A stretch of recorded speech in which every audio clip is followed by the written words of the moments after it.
Assalamualaikum warahmatullahi wabarakatuh. My name is Laila from 6th grade.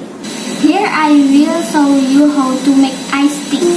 The materials is hot water, tea bag, sugar and ice.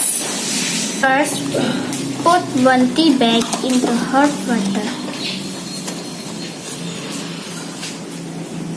Then stir until the water turns brown.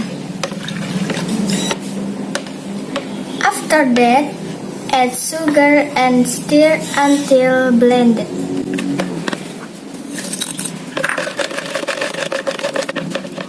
After blending, put ice in it.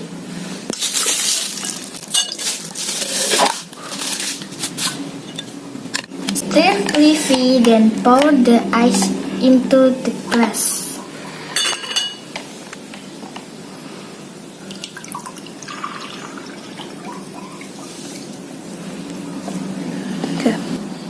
The iced tea is ready to drink. Great! That was my video to making of iced tea. This all for me. Thank you for watching. Wassalamualaikum warahmatullahi wabarakatuh.